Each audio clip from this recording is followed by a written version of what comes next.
Well, it's been about almost a decade in the making. And finally, we decided we get the old crew back together for the first time in a very, very, very long time. Welcome to the weekend. It is a long time coming. You could say that again. Is this episode 1 or is this episode 0? Are we going to beat those guys that say this is episode 0 when in actuality it should be episode 1? It should be episode 1. Thank you. Because the people who say that it's episode 0, those are the same people that say batting around in baseball is 10 guys instead of 9 guys, okay?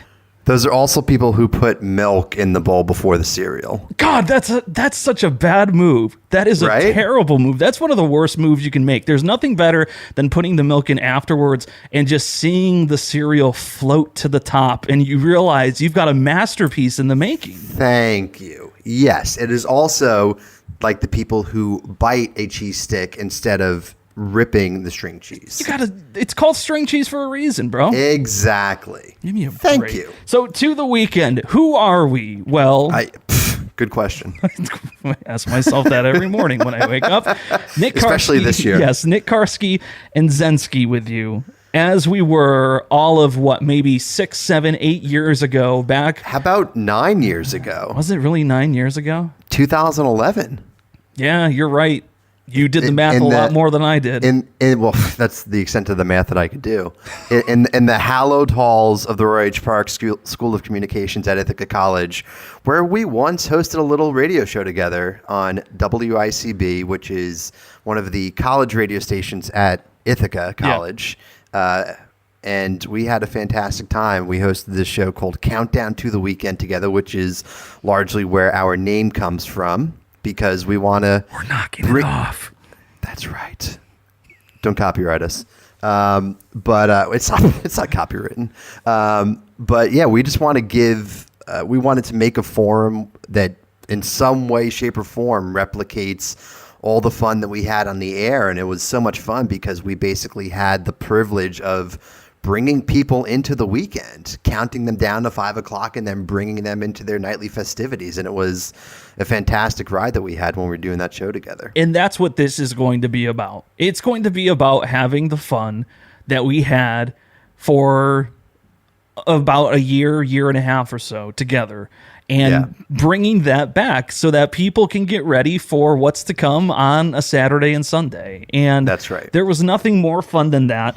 So we're here to just have a good time because let's face it, 2020, we need a laugh. We need a little fun. We need a little enjoyment. We need a little something. We need a little pep in our steps. We need a little caffeine injection, if you will. But instead of the actual caffeine, we're just going to inject fun into you. Okay? That's how we're going. That's how we're going to go into this. Okay? Only good energy. Only good energy? Well, I would hope so. Only good energy. I mean, like, and we'll obviously, have a couple of, if any of our friends who are listening now also listen to us on ICB, we may have a couple familiar segments pop up, but for the most part, we'll just be covering anything that's just fun to talk about and entertaining. So things that are fun to talk about, but also I think when it comes to it, we'll have those serious conversations if they need to be had. Those kind of things. It's going to be true, genuine authenticity between a couple of bros who are just hanging out. I can't believe I just called us a couple of bros. We're in our 30s. Shame on me. You're in your 30s and you're wearing a denim jacket. It's fall, man. Get to celebrate the seasons. We're going to have people joining us throughout the course of this. We're going to hang out and talk to some people. We're just going to have a good time doing this. I'm going to say this now in episode 1, and we'll see whatever episode we get to before this happens. Okay. But when is Ben Folds going to get on the show? Gosh. Right? How epic would that be? Of course, you would be the one to bring that up because for some reason. So for those that don't know, long story short, because if we have Andy B tell it, it's going to go on for another 2 more hours. That's right. Long story short, we had Ben Folds on the good old countdown to the weekend on ICB back during the college radio days. And Andy B, for some reason, feels like I hijacked the interview. I was shorted. Were you, though? Yes, wholeheartedly. Can you prove that you were? I don't because I don't have the recording. But if memory serves me correctly, I was shorted. I'm not bitter about it or anything. No, still, you've just held on to it for the last decade or so. That's fine. That's fine. You do you, man. Another reason why I can tell you that we're going to have a fun journey together. That's because we actually use good radio equipment to record this. Good point. We don't half-ass things here on To The Weekend, okay? No, we do not. We use the top-notch, cream of the crop equipment here to bring you a wonderful audio listening experience. We're not doing this via like a tin can and what sounds like something coming from with two guys who are on the radio professionally and who know a fair amount of. I mean, you still work in radio professionally. Yeah. If this sounds like shit, then shame on us. Then shit. Shame on us. Then shit. Exactly. Damn. That's terrible. Hey, do we want to look back at what's happened over the last couple of days leading up to the weekend? Yeah, let's see what's going on in the world of headlines. Let's do it. Here's what you missed. Well, what a week. Yeah. What a week of headlines. And when it comes to world records, for that matter, too, Guinness is in the news. And we have one story here just kind of starting us off. There is a Texas city attempting the world record line of rubber ducks. And this is pulled from just the internet, UPI.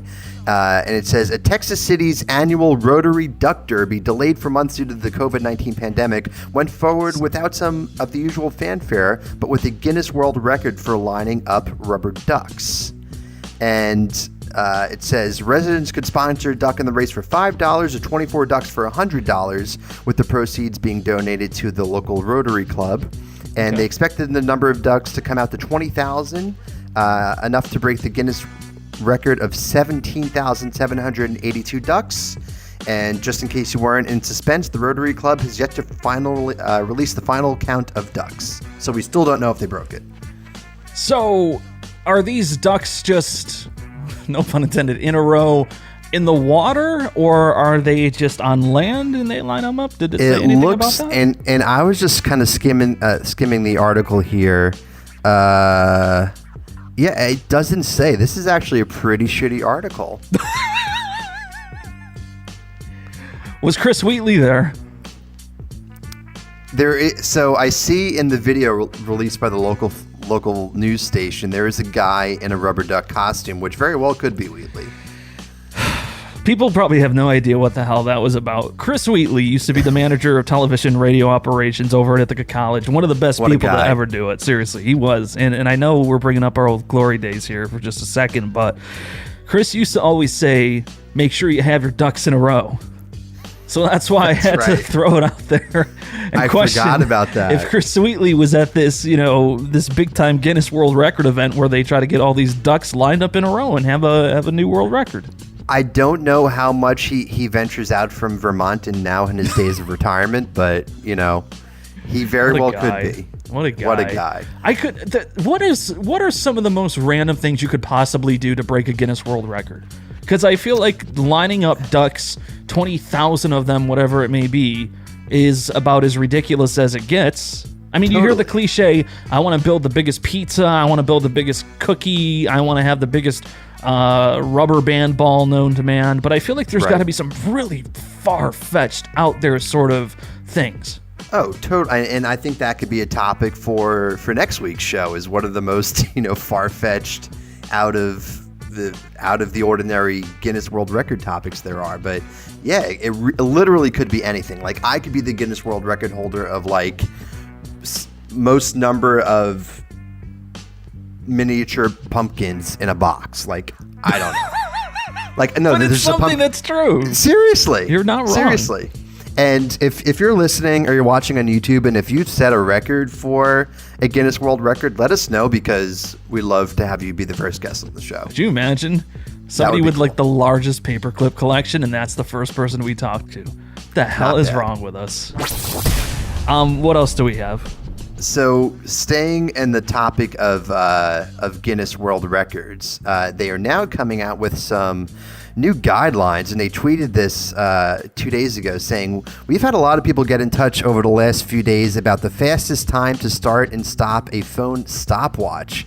It's actually not something that Guinness World Records have monitored previously, but how quickly can you do it?" And they'd sent a follow-up tweet. It says, "Just to clarify, sadly, this isn't something we could ever monitor. Phone stopwatches are too unreliable and can be easily manipulated to display false times. Sorry, sad face." So I guess since there's like not people out there actively breaking records except for the number of ducks and somewhere in Texas, they're just upping their Twitter game, it looks like. Well, here's what I will say in defense of Guinness. I have tried to time things with my phone in the past. You know, start, stop as quick as I could. Yep. It's very, very difficult. Right. Being somebody who works in the media world, the sports media world, I've been to a couple of collegiate pro days, where they get these potential NFL ready college players, and they go through all these different tests and these jumps and these, bench presses and all this sort of stuff. Well, obviously they do the dash, and you've got to time that thing to see how quick they run, 40 yards, excuse me. And it's really difficult because I remember doing this and starting when somebody actually obviously started and then stopping it when they crossed the 40, and my count was way off compared to somebody else who was next to me. And we're like looking at each other, "Hey, what'd you get? You got that?" Well, I don't know who's right and who's wrong here because one of us just made him really fast and one of them just made him really ungodly slow. Right. I think that's a perfect example of some things that technology can't replace, and I guess if you have a really technologically advanced actual physical stopwatch, like that's great. But I think for something like that, you actually need a stopwatch. You can't replicate it just from an app on a phone. Right. I totally agree. All right. Do you want to bring this one up in conversation, or would you like me to bring this next headline up? Since I've done the first two, I'll throw it back over to you. So I have an issue with pumpkin spice. Okay. But apparently there's a lot of people out there who love pumpkin spice. Well, I'm with you on this one. So let's chat. So much so that Kraft Heinz has announced the launch of pumpkin spice mac and cheese. Nope. There's a catch to it. As CNN puts it, even though it might sound delicious to you, you'll have to sign up for a waiting list, and only 1,000 people will actually receive the product. And another kicker to it all, it's only available in Canada. Yep. So the country where PSL is arguably the most popular trend right now, and has been for the last few years, terrible. We're not even participating. Terrible. Okay. Well, I'm okay with that aspect of it. Same. I think it's terrible that they are doing it, number one, but number two, the fact that it's not here, I'm okay with that. Yeah. That's fine. That's fine by me. This is something that comes in a normal Kraft sort of package. Well, not a normal Kraft package, but what you would expect. You'd expect the dry macaroni noodles, a pumpkin flavored powder to add to the cheese powder, some cinnamon to sprinkle on top, and you just confect it yourself. Yum. But actually quite, yeah, exactly. Like, so I get people who like pumpkin spice in a latte or a coffee. Like, I understand if that's your favorite flavor profile go-to, right? But like, don't mix it with cheese. I don't know, man. I'm no chef, but there is every fiber in my being telling me that is not going to taste good. I wouldn't want it. I don't want to experience it. There's a reason why. It's a limited release. There's a reason why it's a limited release. We'll leave it at that. Yeah. And finally, what else we got? And finally, Rolling Stone revamped its top 500 list of the greatest albums of all time. This is something that I think in the early 2000s they originally came up with, the 500 greatest albums of all time. Well, they've revamped it. A lot of good stuff has come out here in the 21st century, and they decided, hey, we should probably redo some of this list. It was originally published, 2003, and I tell you what, it's something that a lot of people go to and a lot of people reference, and a lot of people try to see what kind of classic albums are out there that they may have missed. It still gets a lot of clicks, this article does. So they had more than 300 ballots from music industry professionals and musicians. Apparently, votes also included, votes from Beyonce, Taylor Swift, members of U2, et cetera, et cetera, et cetera. They appear on the list. Of course they do. Both of them within the top 100. But do you want the top 10? Let's go through the top 10. All right, we'll go through the top 10. Number 10 on the list, which I don't really know if it was on the original list to begin with in 2003. It may be an update. Lauryn Hill with The Miseducation of Lauryn Hill. Ooh. Now, they define this for some reason as a rap record. I would say it's more of an R&B record, but that's just me. Yeah, no, I would agree with you. Yeah. But, I mean, I think that, this has every right being on there for sure. Number 9 is Blood on the Tracks from Bob Dylan. Mm-hmm. Number 8, Prince, The Revolution with Purple Rain. Number 7 is Fleetwood Mac's Rumors. Mm-hmm. Number 6 is Nevermind from Nirvana. Number 5, the classic, one of my absolute favorites because I'm such a big Beatles fan, Abbey Road. Number 4, one of my absolute favorites, maybe number 1 on my personal list, Songs in the Key of Life by the legendary Stevie Wonder. Joni Mitchell coming in at number 3 with her album Blue, which came out in the early 70s. And that's surprising. I'm kind of surprised that made the top 3. Number 2, Pet Sounds, The Beach Boys. And number 1, Marvin Gaye's What's Going On. There you have it. I haven't listened to What's Going On in a while, and that's a great album to listen to in 2020, I feel like. Well, I think that's one of the reasons why it probably shot right through the top, because nothing has really, quote-unquote, changed from when that album was written and recorded and everything like that. I mean, there was a message behind it from back then. There's still a message behind it now. Yeah, you could say the same thing about Songs in the Key of Life. Man, there's so many classic songs on there. And, the very first song on that album, Love's in Need of Love Today. I mean, it doesn't get any more obvious than that. Like, it's a song that hits you back when it was released. And yet it's also a song that can still hit you and resonate with you today. Totally. And that's one of my favorite things about music is that it just brings back it's the closest tie to that a lot of people have to nostalgia. Yeah. Right? It just triggers something in you. And I know, like, you and I have talked about, like, again, not to harp on our glory days, but like we always would kick off our show, Countdown to the Weekend, with Friday I'm in Love by The Cure. Right. And just those opening, notes of the song, and then have it go into the the first couple measures. Like, you hear that and you get an emotional reaction. It just gets you fired up. It totally does. It does. And I wish we could play it, but we would get flagged for that really quickly. Yeah, bad things would happen if we did that. That's right. I want to talk about this real quick too. The list includes 154 new entries and 86 albums from the 21st century. A few people that people probably want to know about because I just mentioned their names: Beyonce, Taylor Swift, Lemonade coming in at number 32, Beyonce coming in at number 81, Taylor Swift's Red album coming in at 99, 1989 coming in at 93. I mean, these are just random numbers. I don't know how they twice. Yeah, of course she is, because she's Taylor Swift. Of course she is.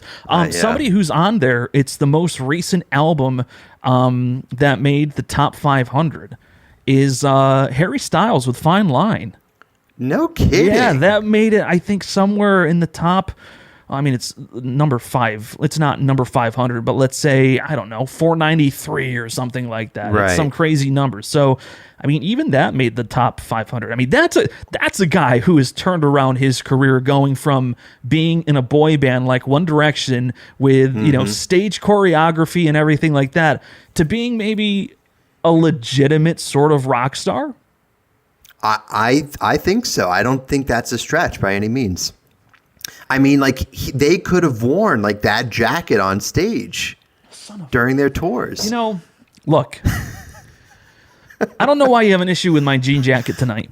I don't. It screams fall. It just struck me funny when we got it. I'm drinking a beverage out of a genie mug. Okay, genie right. from Aladdin. Just look at how glorious this mug is. Okay, it's just, you know what? If you've got a problem with me being a child of the '90s, to hell with you, man. I do not. I just need you to get your butt back to Disney World and embrace it. That's right. You're going to Disney World here pretty soon.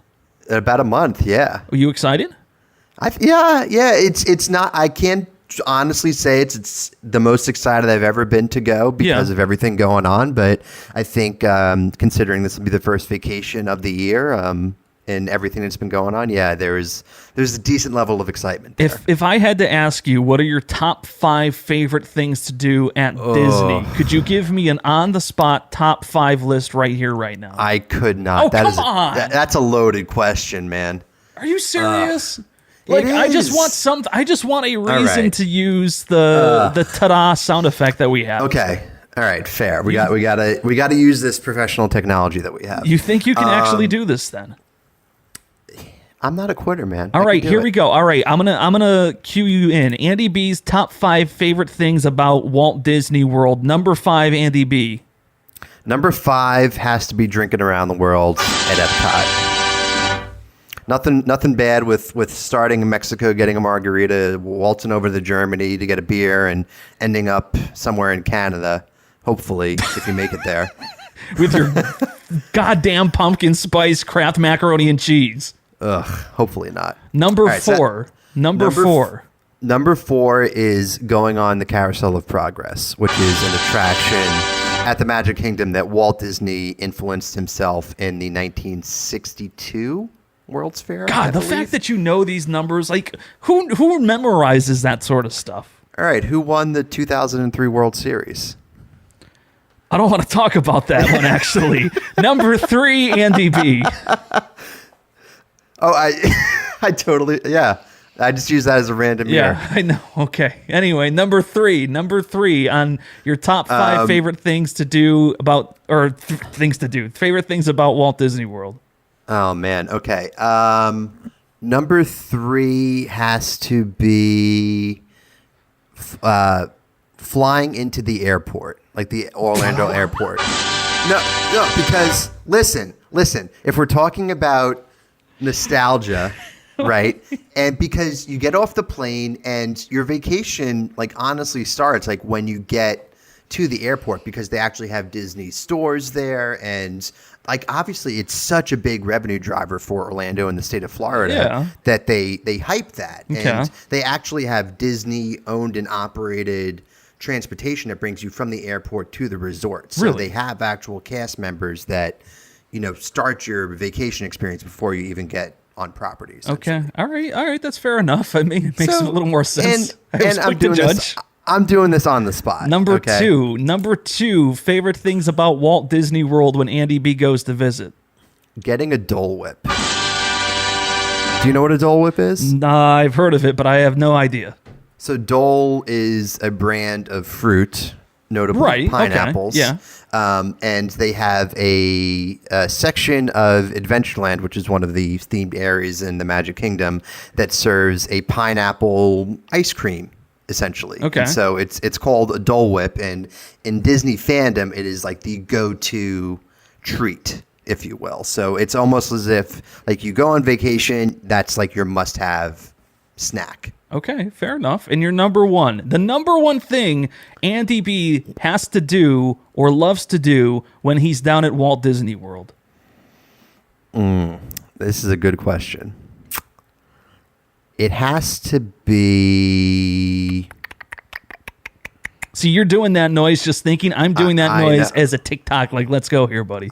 I don't know. That's a tough one. It has to be... okay, I think...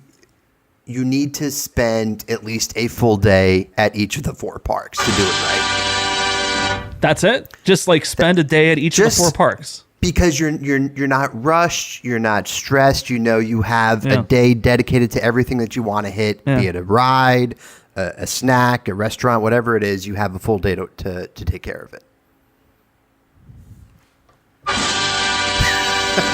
There it is. Now, so here's what we need to do. At some point in this crazy new To the Weekend show that we're doing, we need to get you and Courtney to Disney, have you experience it as relative newcomers. Okay. And we'll come back and we'll ask you the same question. No, screw it. We'll do a live show from down there. Hey, we've done live shows before. Remember when we did that from Applefest? God, Applefest. Jeez. Applefest. If you ever have the chance to get to Ithaca and you're listening, go to Applefest when there's not a pandemic. Well, yeah, when there's not a pandemic and it's actually going on. Right. Do you remember that time? Do you remember the thing that happened at Applefest? Do you remember the highlight of Applefest for yours truly, Nick Karski? Would you like to tell that story? Should I tell this story? I mean, you really should. I'm engaged right now. I could put a ring on it. It's fine. We're good. So we're getting ready to wrap things up for the broadcast, right? And believe it or not, some of my family came up to go to Applefest. They knew that I was there, and they're like, "Oh, you're doing the broadcast. It's cool. You want to, maybe grab some a bite to eat before, or after you're done wrapping things up." And we're just making some small talk. You're meeting my family. We're just having a conversation and everything like that. Well, this woman comes up to interrupt our conversation, as I remember it. Yep. And she asks me, "Hey, how old are you?" And I tell her, "Well, I'm 21 or 20, whatever. I don't even remember how old I was at the time. Going to be completely and totally honest." And she's like, "No, you're not." And I said, "Yeah, I am." And she's like, "No." And I'm like, yeah, I actually am. I really don't remember if I was 20 or 21. So she's like, "Okay, interesting." And she walks away. So meanwhile, we continue to host the show, Countdown to the Weekend, 92 WICB, wrapping things up, having a good old time at Applefest, trying to hype up the people. Long story short, the show ends. She comes up to me, hands me a piece of paper, and says, "You'd make a great match for my daughter. Here's her number. Give her a call sometime." And that was that. I did not give the daughter a call. I was in a relationship at the time. Lo and behold, I probably should have just made the phone call to this girl and, seen where everything would go from there. But regardless, I did not do that. And I was very respectful about it. And I just said, "All right, thank you very much. I appreciate it." And I continued about my night. It's one of those things a nice radio voice could get you. Listen, you will be the first person to deny that you have a bad radio voice, and I will fight you to the end of times by saying that you do. A lot of people know I'm my own worst critic on anything and everything. I will tell you that I'm very untalented in just about anything and everything that I do. That's just how I personally feel. And I appreciate that because I'm the same way, but I think we need people in our lives to tell us otherwise. You need to smack somebody upside the head every now and then. And this goes back to what we said about what To the Weekend is going to be. It's going to be true, genuine, authentic conversation. And, here I am admitting, like, no, this is who I feel like I am as a person sometimes, just like a normal, ordinary person. And, I don't necessarily think that I have any God-given talents. I mean, it sounds terrible, but, I just kind of go about everything. But, frankly, I think that's a quality that a lot of people need more of. Like, humility is something in this day and age that, unfortunately, a lot of people don't have. Dear God, if I could give you so many stories. I could give you so many stories, and I'm not going to. We both could. I think we've all met a fair share of characters, in our lives that unfortunately don't take that quality to heart. But I hopefully the listeners, viewers will find us to be somewhat humble and entertaining. So we'll see where this whole thing goes. I know we will. We're gonna have a fun time with it. That's for sure. It's a long time coming, but it's gonna be good. The most important question in all of this, because this is To the Weekend, what are your weekend plans? That's a great question. And an answer that you don't have. Here we go again. Yep. Yeah. Well, I mean, so this is how it's going to be. No. So I think this weekend it'll be low key for the most part. We probably just need to go out and get some stuff for the trip. Like need to stock up on hand sanitizer and wipes and like all that stuff. You could just run by and get at Target or wherever you're going. Honestly, that's mostly it. It's Jenna doesn't want to do anything too fancy for her birthday, so we may just kind of do something with her family and hang out. But that'll be part of it as well. But very good. Very good. Yeah, how about you? Good to hear. We're planning a little bit of a wine and dine at a couple of wineries, I think, in the Finger Lakes here, coming up on Saturday. Is there some wedding venue research going on at the same time? Wedding venue research is kind of almost set in stone. I won't tell you where. I won't tell you when. I will tell you off the air all about that stuff. Because you don't want our tens of thousands of fans showing up unannounced to your wedding. The more the merrier. That's what I say. I mean, we're going to have to limit this thing because of COVID-19, and that thing stinks. But even if we couldn't have, or even if COVID wasn't going to limit this thing, probably, I would say everybody and their mothers and their family and their friends, come on over. We're going to have a grand old time. So that's what we're going to do on Sunday. Come on, man. It's a football Sunday. Ideally, I'll be popping a squat right in front of the TV. Just watching the Buffalo Bills go to 3-0 against those LA Rams, okay? I cannot wait to see you give your weekly report on how the Bills are doing, because if you're impassioned about the New York Yankees, and again, I'm sorry for bringing up the 2003 World Series. Yeah, way to go. Okay. I will. The Marlins, the Marlins are going to win the World Series against the Yankees in 2003. Okay. I'm sorry. It was a number I pulled out of the air, and I forgot the meaning it had for you. Okay. But yeah, I mean, listen, if there's anything you're more devout than a Yankees fan, it is a Buffalo Bills fan. Look, all I'm going to say is this. I've got 3 surefire predictions that are going to go down on Sunday at the Ralph between the Bills and the Rams. Number 1. Josh Allen is going to go ape shit again. And he's going to throw for 323 yards and 3 touchdowns. Mark it down. 323 and 3. Okay. We'll see. We'll revisit next week. Number 2, Matt Milano and Tremaine Edmonds are going to return back into the Bills lineup in the linebacking core. Matt Milano's going to have an interception. All right. Number 1. The Buffalo Bills are going to start the season 3-0, baby.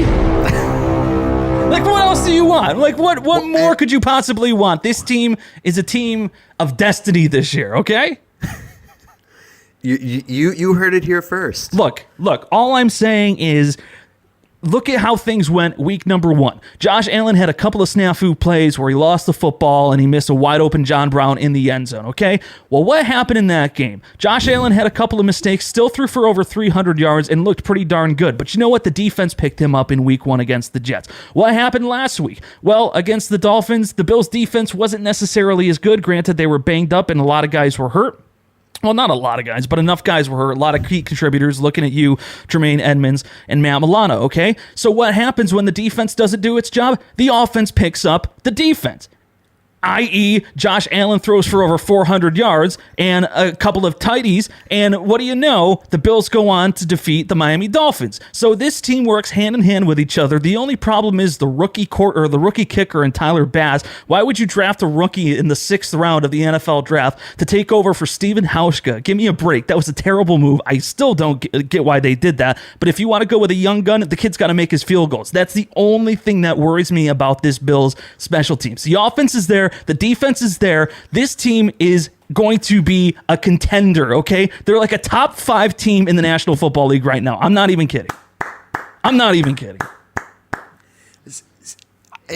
I knew that was going to be marginally provoking you. I didn't think you were going to go and have that fantastic of a rant, but boy, am I glad that I did. Do you want me to keep going? Because I can keep going. No, because it's just going to keep confusing me and the listeners. I have my Because moments, okay? But this would be fun actually. One week is for me to watch a Buffalo Bills game and try to retain as much information as I can, and then just like try to have a more informed conversation with you about it, because I really wish I could. But like that is your thing. You are the quintessential sports guy, and you just own that shit, and you are able to recite it as eloquently as you just did. That doesn't come easy to me. So And as loudly as I can. Which is fine. This is Totally because fine. of years and decades of turmoil. Okay? And experience. But yes, also turmoil of the Ithaca Bombers. Do you know how much alcohol I've consumed on Sundays since I turned like 21? I could go back through the texts and figure it out. No yeah. normal amount. Okay? No. Because No. of the Buffalo Bills. That's right. For once, I feel like I don't have to drown my sorrows away watching them play on a Sunday. For once, I feel like I can just calmly oh, no, who am I kidding? For once, I feel like I can just Calmly? watch the Bills and enjoy the game and not have to drown my sorrows at some point or another. It would be a great sound effect for you just to record your live reactions to the game one week, and then we could just throw them into the show and make a segment out All right, of it. we'll do it this weekend.